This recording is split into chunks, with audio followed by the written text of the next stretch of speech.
So hello guys, welcome to my video. এটা হচ্ছিল demon Slayer season 1 episode 2। তো শুরু করা যাক।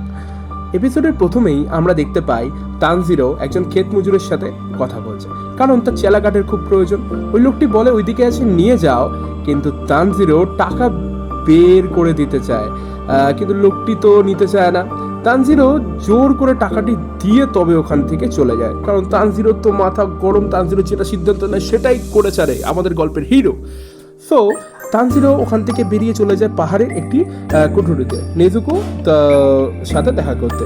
নেজুকো গর্তের ভেতর থেকে বেরিয়ে আসে। সে ভাবে যে বোন কি কাঠবিড়ালি হয়ে গেল নাকি, যে গর্তের মধ্যে লুকিয়ে আছে। তানজিরো নেজুকোর জন্য কয়লা নিয়ে যাবার ঝুড়ি তৈরি করতে মনোযোগ দিয়েছিল, কিন্তু দেখে যে বোন এইভাবে কেন আছে, সে একটু চিন্তা করতে থাকে। চিন্তা করতে করতে মনে পড়ে যে ছোটবেলায় কিরকমই না ছিল, তার চোখের থেকে জল বেরোনো পরিক্রম হয়, কিন্তু হয় না। এখানে দেখতে পাই আবার তানজিরো চলে যায় তার ঝুড়ি বানানোর পরিকল্পনায়। ঝুড়ি বানাতে থাকে, ঝুড়ি বানিয়ে সেটাকে তার বোনের মধ্যে ফিট হচ্ছে না। মানে সে বোনকে ঢোকানোর চেষ্টা করছে, সে কিন্তু বোন তো ঢুকছে না। বোনের মাথা হঠাৎ করে ঢুকে যায়। This is a very funny scene I have ever seen. পরে অবশ্য নেজুকো শরীর ছোট করে ওর মধ্যে ঢোকার পরিকল্পনা করে এবং ঢুকেও যায়।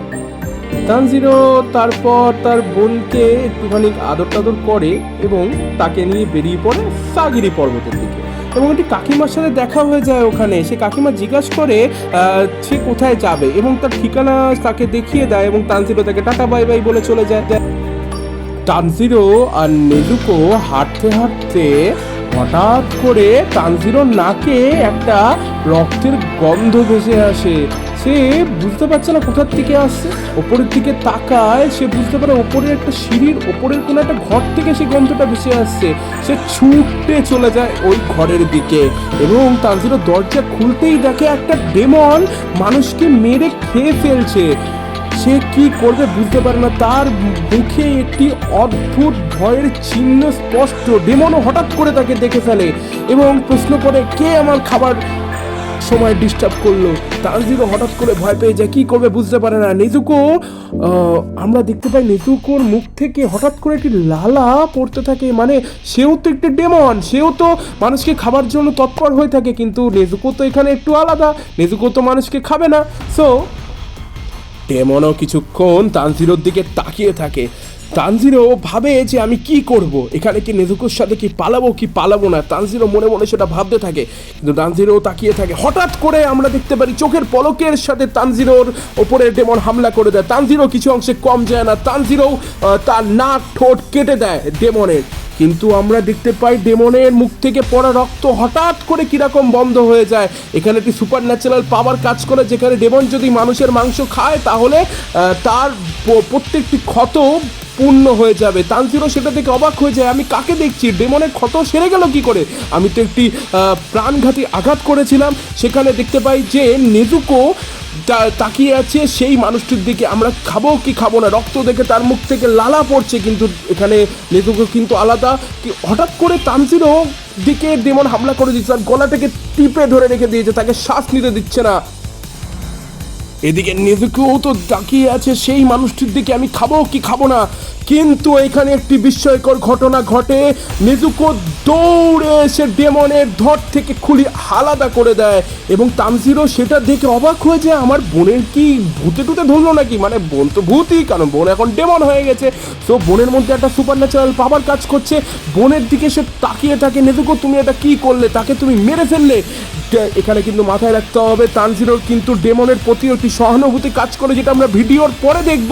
এবং ডেমনটি সেই ধর থেকে খুলি আলাদা হয়ে যাওয়ার পরেও তার প্রাণ চলে যায় না। সেই তার ধর এবং খুলি আলাদাভাবে কাজ করে, সেই ধর এবং খুলিতে দূর দিক থেকে তাকে প্রহার করে তানজিরোর দিকে। এদিকে নেজুকোর ওই ধরের সাথে লড়ছে, অর্থাৎ তার বডির সাথে লড়ছে। এদিকে তানজিরো লড়ছে ওই খুলিটির সাথে, তার কুঠুরি দিয়ে। কিন্তু বডি তো নেজুকোকে মেরে ফেলারই চেষ্টা করছে, কিন্তু এখানে মাথায় রাখতে হবে নেজুকোও কিন্তু ডিমন, নেজুকো কিন্তু মরবে না। আর বডি নেজুকোর দিকে একদম প্রাণঘাতী হামলা করছে। এদিকে তানজিরোর দিকে ডেমন কিরকম একটা ভয়ঙ্কর চোখে তাকিয়ে আছে। তানজিরো ভাবছে নেজুকোকে কোনো ক্ষতি করে দেবে না তো, নেজুকোকে মেরে ফেলবে না তো, তার নেজুকোর প্রতি একটা সহানুভূতি কাজ করছে সেই সময়। এবং দেখা যাচ্ছে সেই কুঠুরিটি ডেমন একেবারে চুল দিয়ে আকৃষ্ট করে রেখে দিয়েছে। কিন্তু তানজিরো ডেমন স্লেয়ার হওয়ার জন্য কঠোর ট্রেনিং নেওয়ার প্রস্তুতি নেবে। তো এই একটা সাধারণ ডেমনের কাছ থেকে হেরে গেলে কি হবে, সে একটি হামলা করে, সে কুঠুরিটি দিয়ে ডেমনকে হামলা করে এবং তার মাথার হেড দিয়ে তাকে হামলা করার চেষ্টা করে এবং কুঠুরিটি দিয়ে তানজিরো এমনভাবে ছুঁড়ে মারে যে সেই কুঠুরিটি একটি গাছের কোঠরে গিয়ে আটকে যায় এবং সেই খুলিটিও ওই কুঠুরির সাথে গিয়ে আটকে যায়। আপনারা দেখতেই পাচ্ছেন কি ভয়ানক একটা পরিস্থিতি তৈরি হয়েছে। এদিকে তানজিরো ভাবছে যে নেজুকোকে ওই বডিটি কোথায় নিয়ে চলে গেল। তানজিরো খুঁজছে, সে দৌড়াচ্ছে জঙ্গলের মতো, পাগলের মতো করে সে দৌড়াচ্ছে এবং দৌড়াতে দৌড়াতে তার নাকে একটি গন্ধ ভেসে আসলো এবং সে দেখতে পেল যে এই বডিটি নেজুকোকে মারছে। সে দৌড়ে যাচ্ছে ও নেজুকোর দিকে বাঁচানোর জন্য। বডিটিকে নিয়ে সে পাহাড়ের উপর দিয়ে লাফ মেরেছে, কিন্তু আমরা এখানে দেখতে পাচ্ছি যে সে পাহাড়ের উপর থেকে পড়ে যায়নি, শুধু বডিটি পড়ে গেছে। নেজুকো তার হাত দিয়ে তানজিরোকে বাঁচিয়ে দিয়েছে এবং বডিটি ধরাছাইভাবে নিচে পড়ে গেছে এবং বডিটি অকেজো হয়ে গেছে। এদিকে দেখতে পাচ্ছি সেই অনুভূতিটি আমাদের খুলিও অনুভূতি করতে পারছে। তো এই করুণ পরিস্থিতি দেখে তানজিরো ব্লেডটা পার করে নেয় এবং খুলিটিকে মারার জন্য যায়, কিন্তু তানজিরো একটা মনে অদ্ভুত স্নেহ কাজ করছে সে ডেমনটির প্রতি, কি আমি মেরে ফেলবো, এই চাকু দিয়ে কি তাকে মারা যাবে, আমি কি করে মারতে পারি, আমি কেন মারবো। এদিকে নেজুকোও দেখছে যে তার ভাই কি করছে, তাকে মারছে না, কিন্তু এখানে আমরা দেখতে পাচ্ছি যে সেই চরিত্রের এন্ট্রি হয়ে গেছে যার নাম উরোকোদাকি সাকোনজি, যে একজন ডিমন স্লেয়ার ছিল আগে। তো তানজিরো ভাবে যে আমি এইভাবে তাকে মারবো না, পাথর দিয়ে মারার চেষ্টা করে। সে ভাবতেই থাকে আমি পাথর দিয়ে মারবো, কেন মারবো, কি করে মারবো, কিসের জন্য মারবো, মানে আমি তাকে কি মারার একদম কাছে এসে পৌঁছেছি, কিন্তু আমি তাও ভাবছি আমি কেন মারবো। তার চোখে একটুখানি জল চলে আসে, আমি কি করে মারতে পারি, সে চিন্তার চলে যায়। এদিকে দেখতে পাচ্ছি যে সেই উরোকোদাকি সাকোনজি যে একজন ডিমন স্লেয়ার ছিল, তা সে বুঝতে পারছে তানজিরো চিন্তার মধ্যে ডুবে গেছে, সেই গন্ধ সে নাকে শুকতে পাচ্ছে। এখানে মাথায় রাখতে হবে যে তার নাকও খুব স্ট্রং, তানজিরোর মতনই স্ট্রং, এবং সে একজন আগে হাসিরা ছিল, হাসিরা কি কেন সেগুলো আমরা পরে ভিডিওতে আলোচনা করে দেব। এবং এখানে দেখা যাচ্ছে খুলিটি হঠাৎ করে জ্ঞান ফিরে গেছে। তানজিরো ভাবছে যে এই খুলিটির জ্ঞান তো ফিরে গেছে, তানজিরোর দিকে সে হাত বাড়িয়েছে, সে বলছে আমি তোমাকে মেরে ফেলবো, আমি তোমাকে মেরে ফেলবো, তুমি আমার কাছে আসো একবার। এদিকে দেখতে পাচ্ছি তানজিরো ভাবতে ভাবতে সকাল করে ফেলেছে এবং মাথায় রাখতে হবে ডেমনের একটি কমজোরি আছে যে সে সূর্যের আলো একদম সহ্য করতে পারছে না, সূর্যের কাছে আসলেই তার শরীর একদম পুরো ছাই হয়ে যাবে। আমরা দেখতে পাচ্ছি বিস্ময়কর ভাবে সেই শরীরটি একদম পুরো ছাই হয়ে গেল। তানজিরো ভাবছে আমি এটা কি দেখলাম যে তার শরীরটি একদম পুরো ছাই হয়ে গেল। তো সে ভাবে যে হঠাৎ করে তার মাথায় আসে নেজুকো কোথায় গেল, নেজুকো এবং ওই লোকটি, এবং সে ঘরের দিকে পালায়। ঘরে সে দেখতে পায় যে তার ছোট বোন ওই কুঠুরির মধ্যে একদম চুপচাপভাবে শুয়ে আছে এবং সে মনে মনে চিন্তা করে এর জন্যই সে সূর্যের কাছে আসতে চায় না, এর জন্যই সে গর্তের মধ্যে লুকিয়ে থাকে, কারণ অন্ধকারই ডেমনকে বাঁচিয়ে রাখে। সে সূর্যের কাছে আসলে সে একদম ধ্বংস হয়ে যাবে। এখানে দেখতে পাচ্ছি সেই উরোকোদাকি সাকোনজি তানজিরোর দিকে এগিয়ে যাচ্ছে এবং তানজিরোকে সে একদম কষিয়ে একটি থাপ্পড় মারে যে তুমি এইভাবে যদি ডেমনকে মারার জন্য চিন্তা করো, তাহলে যদি তোমার দিকে ডেমন হাত পারে তোমাকে মারার চেষ্টা করে, তোমার বোনকে যদি মারে তাহলে তুমি কি করবে, তুমি কি তাহলে ওইভাবে চিন্তা করবে তাকে মারবে কি মারবে না, তোমাকে মাথায় রাখতে হবে সঙ্গে সঙ্গে তোমাকে মারতে হবে। এদিকে দেখতে পাচ্ছি সেইভাবে মেরে দিয়েছে তানজিরোকে এবং সে স্নেহের বশেই মেরেছে। তানজিরো বলে আমি অবশ্যই মারবো, আপনি আমাকে ট্রেনিং দেবেন তো। উরোকোদাকি সাকোনজি বলে সেটা পরে ভাবা যাবে, তুমি আমার পেছনে আসো। এবং উরোকোদাকি সাকোনজি তাকে ঘরের দিকে নিয়ে এই দেখো বৃদ্ধ বয়সে একটি লোকের কত স্পিড, একটা ইয়াং ছেলেও তার কাছে ইয়াং ছেলে হয়েই থেকে গেছে।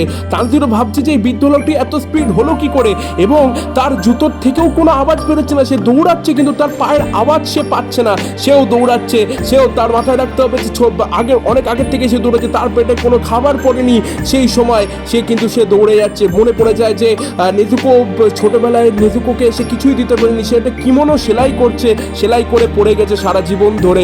তানজিরো তাকে বড় দাদা হিসেবে কিচ্ছু দিতে পারেনি, কিন্তু নেজুকো বরাবরই বলে গেছে কিন্তু জামা কাপড়ের থেকে আগে দরকার খাবার। এই ভেবে সে তার শরীরে একটি স্ট্রেন চলে আসে এবং সে দৌড়াতে থাকে। দৌড়াতে দৌড়াতে পৌঁছে যায় উরোকোদাকি সাকুনজির বাড়িতে।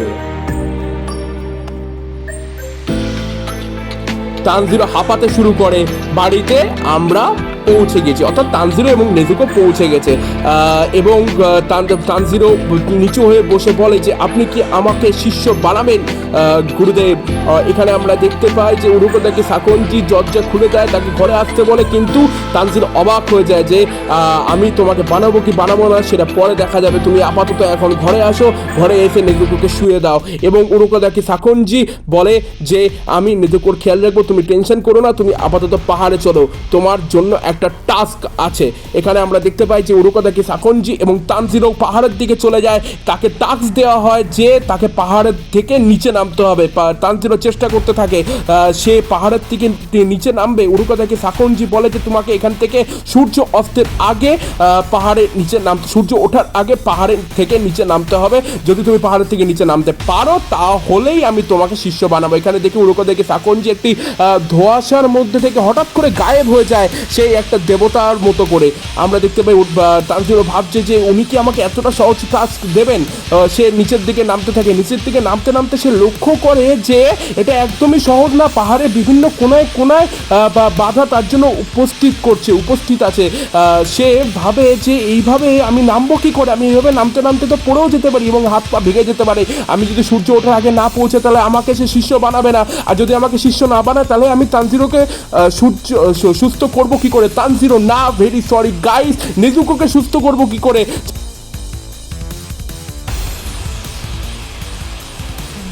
মাটিতে বসে বসে সে ভাবতে থাকে যে আমি নেজুকোকে সুস্থ করব কি করে। এইভাবে সে চলতে থাকে এবং ভাবতে থাকে, ভাবতে ভাবতে সে দৌড়াতে থাকে, সে পড়তে থাকে, সে উঠতে থাকে, সে দৌড়াতে থাকে এবং সূর্য ওঠার কাছাকাছি চলে আসে। তানজিরোর বুকে ভয়ের চিহ্ন স্পষ্ট হয়ে যায়। তানজিরো ভাবে যে না, আমাকে করতেই হবে। তার বুকের হৃদয়টাকে সে একদম শক্ত করে চেপে ধরে রেখে দেয়, মানে শক্ত করে চেপে ধরে রেখে দেয় না, মানে একদম হৃদয়টাকে শক্ত করে নেয় এবং সে ভাবতে থাকে যে আমি করেই ছাড়বো। সে জোরে একটি নিঃশ্বাস নেয় এবং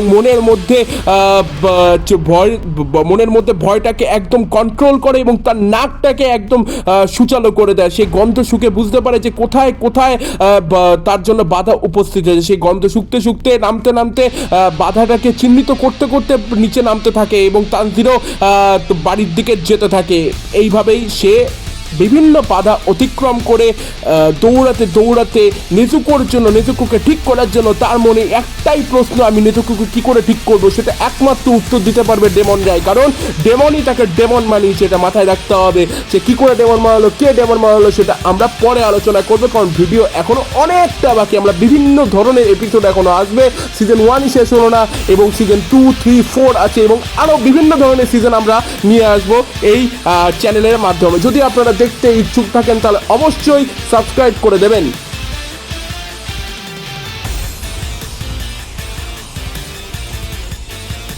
তানজিরো দৌড়াতে থাকে, তানজিরো ভাবতে থাকে। এদিকে আমরা দেখতে পাই যে উরোকোদাকি সাকুনজি নেজুকোকে ঘুম পাড়িয়ে দিয়েছে, তাকে সে নেজুকোর পাশেই বসে আছে এবং চিন্তা করতে থাকে সেই ছেলেটা কি মারা গেল নাকি, ছেলেটার কি হলো, ছেলেটা কি আসতে পারবে সূর্য ওঠার আগে। অবশেষে সে সূর্য ওঠার আগে এসে উপস্থিত হয়েছে, দরজা খুলেছে। তানজিরো খুবই একটি অদ্ভুত দৃষ্টিতে তাকিয়ে আছে উরোকোদাকি সাকনজির দিকে। উরোকোদাকি সাকনজিও ভাবছে যে এই কীরকম ছেলে, সে পৌঁছে গেল সূর্য ওঠার আগে, খুবই গুড লাক। এবং সে মাথায় আছে তার পুরনো শিষ্য গিউর কথা, যে তাকে পাঠিয়েছে, অর্থাৎ সেই হাসিরা যে আমরা পুরো প্রথম ভিডিওতে আলোচনা করেছিলাম। প্রথম ভিডিও যদি আপনারা দেখে না থাকেন তাহলে প্লিজ চলে যাবেন আমার এই ইউটিউব চ্যানেলের আইকনে ক্লিক করবেন এবং ভেতরে গেলেই দেখতে পাবেন আমার প্রথম ভিডিও সিজন 1-এর এপিসোড 1 আপনারা দেখতে পাবেন। গিউকে সে ভাবতে থাকে যে তুমি কেমন ছাত্র আমার কাছে পাঠালে, তো আমার থেকেও আগে চলে যাবে। গিউ সেটা অবশ্য তার মাস্টারকে বলেছিল এবং তানজিরো একটা হতাশ চোখে তার সে ঘুমিয়ে পড়েছে, দেখে মনে হচ্ছে সে ঘুমিয়ে পড়েছে, এতটা ক্লান্ত। এবং উরোকোদাকি সাকনজি বলে আমি তোমাকে শিষ্য রূপে স্বীকৃতি দিলাম।